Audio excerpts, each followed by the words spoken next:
Bene, abbiamo fatto una bella passeggiata e siamo scesi verso il lago per vedere che cosa? Per vedere la necropoli a Domus Deianas di Ispilunkas. Se prima eravamo nella parte nuragica, qui torniamo indietro nel tempo e arriviamo alla parte invece prenuragica. Ok, quindi siamo scesi anche non solo fisicamente ma anche nel temporalmente. tempo. Esatto. Quindi la necropoli di Spilunkas conta censite ad oggi circa una quarantina di tombe, che però non sono tutte accessibili. Alcune invece sì, e sono quelle scavate, diciamo, circa una ventina d'anni fa. Qual è la struttura di queste tombe? In generale hanno un ingresso, un'anticella semicircolare e poi una stanza rettangolare sul retro, da cui poi si dipartono tutte le altre varie camere. La più grande finora conosciuta, la tomba 1, ne ha circa una dozzina di stanze.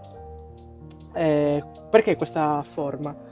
Perché riproduce, diciamo, la forma delle capanne dell'abitativo del Neolitico, di cui caso unico in Sardegna, qui a Sedilo abbiamo il villaggio corrispondente alla necropoli, e le capanne, che purtroppo adesso sono sommerse dal lago Amodeo, hanno esattamente questa forma, una forma semicircolare e una stanza rettangolare sul retro, che poi è quella forma pluriconosciuta che tutti abbiamo visto a Sant'Andrea Priu a Bonorva, Sì, esatto. con quei due pilastri al centro. Sì. Qui mancano i pilastri, però la forma È è quella lì. Ci apprestiamo allora a vedere. Andiamo.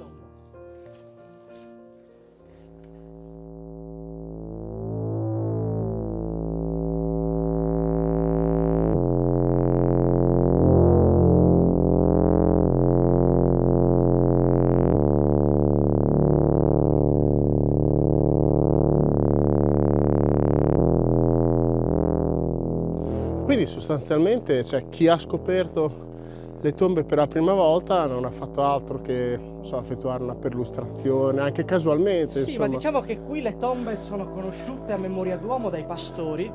Ah, che ok. in qualche caso quelle ancora, diciamo, che invece non erano sepolte, venivano usate come ricovero per il bestiame. Perfetto. Invece la maggior parte erano proprio completamente occluse. Infatti, questa che noi vediamo qui dall'ingresso, gli archeologi per esempio non sono entrati da qua, sono entrati da un buco stranissimo che ha fatto una radice in una camera lontana e sono arrivati all'ingresso tramite quel buco. Tramite quel buco. Niente, qui vediamo Esatto. una nicchietta laterale. Esatto, qui sicuramente siamo nel cosiddetto dromos, nel corridoio di accesso, dove sicuramente fino a qui siamo ancora nel mondo dei vivi, diciamo. Perfetto. Poi avevamo un'area che è quella semicircolare, qui dopo ci introdurremmo, che era invece in una parte che non era adibita al seppellimento di individui, ma semplicemente ai riti, diciamo, dei defunti. E poi le camere invece dove venivano sepolti, diciamo, i corpi. Bene, entriamo.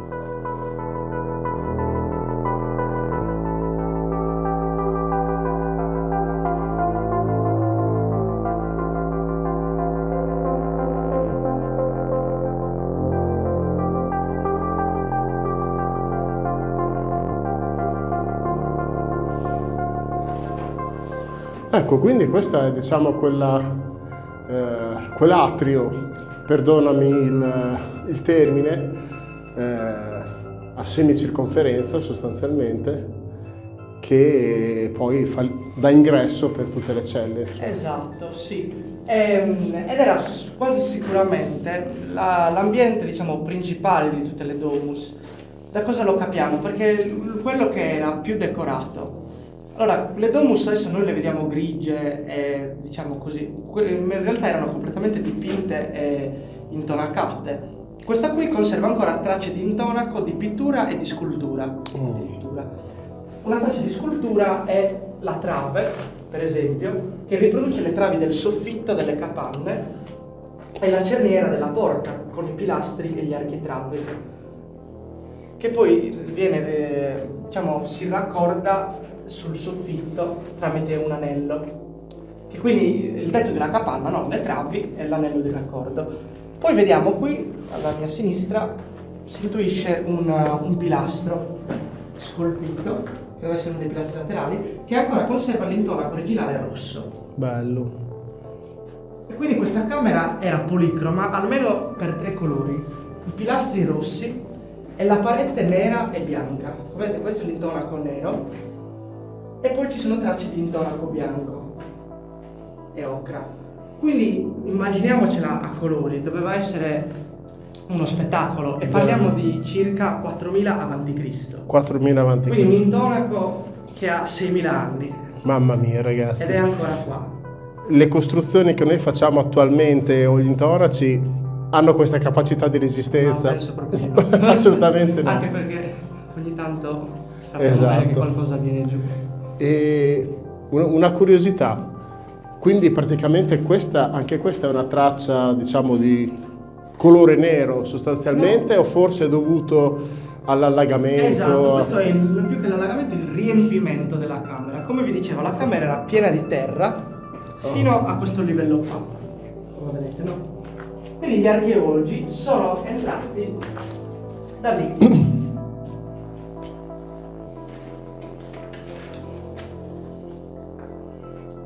Il soffitto era sfondato a causa della radice di un albero e loro scavando si sono ritrovati in questo ambiente enorme e sono rimasti sorpresi perché tra l'altro poi era pieno di materiale. Dicevo, quando gli archeologi sono arrivati in questa stanza e poi hanno proseguito le altre, non solo per la bellezza, per la grandezza, ma per i materiali trovati qui, perché queste tombe sono sigillate praticamente da quando sono state abbandonate. Certo. E i corredi funerari sono quasi intatti. Tra l'altro sono stati trovati proprio ancora le ossa con i corrispettivi oggetti legati alla sepoltura. Stavo notando la finestra di questa scultura, insomma, attorno all'ingresso di questa cella. E tenevano in particolar modo alle decorazioni. La cosa che mi viene in mente è come si poteva lavorare stando chinati, compressi e in delle posizioni assolutamente faticose e per noi forse oggi impossibili, insomma.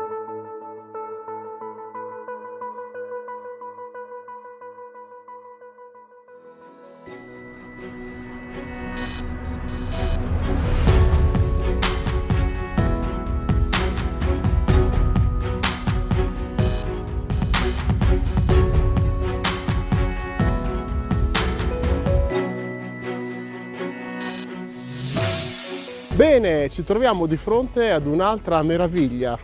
Di cosa si tratta?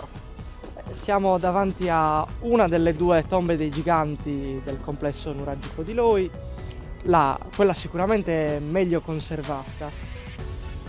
Velocemente come è composta? Allora abbiamo la classica esedra e poi il corridoio funerario. A voler riprodurre, secondo alcuni studiosi, diciamo, la forma a protometaurina, quindi le corna del toro e il corpo. Esatto, quindi a simboleggiare in qualche modo la forza della vita, la potenza. Esatto, Sì, perché alcuni parlano anche del fatto che potrebbe essere una forma che ricorda l'utero materno. Esatto, l'utero femminile, perché comunque l'ingresso, il portello, sembrerebbe quasi una donna a gambe aperte. Esatto. Perché noi siamo usciti dall'utero e veniamo reinseriti, diciamo, simbolicamente nell'utero quasi. Chissà che non sia questa invece la esatto, la quindi spiegazione. qualcosa insomma che è ben augurante, cioè magari noi possiamo pensare a queste strutture come dei tempi funerari, insomma, dove tutto per forza finisce, e invece può essere anche un qualcosa che ti riporta in qualche modo ad una nuova vita, rientrando proprio nel ciclo della vita, insomma. Chissà. Ma perché sono così inclinate? È voluta questa inclinazione? Allora no, purtroppo qui prima dello scavo era presente un grosso albero circondato da macchie di lentischio che con le sue radici ha spinto e, diciamo, divelto tutti i conci dell'esedra. E tra l'altro ha anche scoperchiato la camera del corridoio. Okay. Comunque diciamo che la tomba, essendo in opera isodoma, quindi i conci in basalto sono stati lavorati perfettamente, in maniera veramente raffinata, ed essendo presenti un gran numero di conci nei dintorni della tomba spostati durante la campagna di scavo, non sarebbe impossibile pensare un giorno di ricostruirne in parte la struttura di questa tomba, tanto molto. che i conci si riescono a fare incastrare, A diciamo, fare incastrare e quindi ripristinare l'aspetto, diciamo, originale. di un tempo. Ok, dicevi che questa è una delle due Sì, tombe? esatto, Quindi... però forse ne abbiamo trovato una terza. Ah, perché... questo è uno scoop! Esatto, sì, quest'estate durante i lavori di pulizia dell'area sono emersi dei conci. All'inizio si è pensato, beh, saranno dei conci che mancano da una delle due tombe. Li abbiamo misurati, non tornano. Okay. Quindi ci siamo dovuti rassegnare alla terza Esatto. tomba. Quindi, come diciamo solitamente, continuate a seguirci tutti i giorni, ma ci facciamo anche un nodo al fazzoletto per fra 10 anni per venire a vedere la terza tomba, ma intanto accontentiamoci della seconda. Andiamo!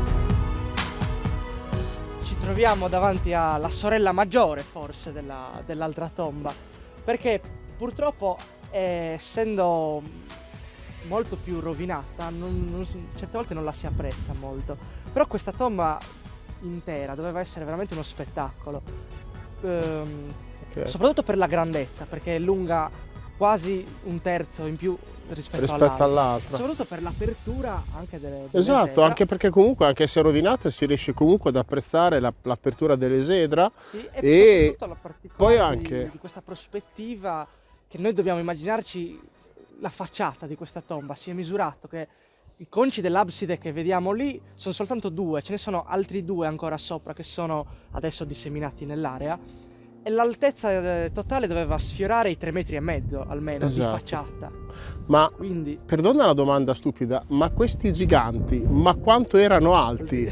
Cioè, erano dei giganti veri e propri o è un qualcosa, no, diciamo che che è misto fra realtà e la leggenda? fantasia popolare, vedendo questi grandi corridoi pieni di ossa e di reperti, ha detto: ma qui ci deve essere sepolta una persona enorme per avere un corridoio tutto per sé così grande.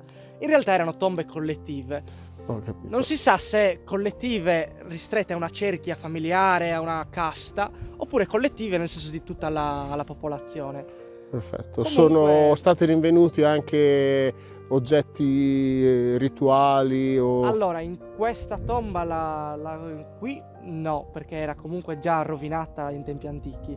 Invece nell'altra, che era abbastanza ben conservata, sono stati trovati addirittura dei bronzi, spade, Ah. spade votive in bronzo, e poi ceramica di uso comune. di uso comune. E purtroppo le sepolture invece di quell'epoca non sono state trovate, però cosa curiosa ma non troppo strana in quel periodo è che sono state trovate delle sepolture medievali. So che nel addirittura. Medioevo Sì. probabilmente qualche piccola comunità che ha riutilizzato magari qualche capanna oppure qualche gruppo di pastori ha utilizzato le tombe già esistenti per seppellire i propri defunti. Tra l'altro che si conservano ancora al museo i teschi e alcune ossa di questi uomini e donne.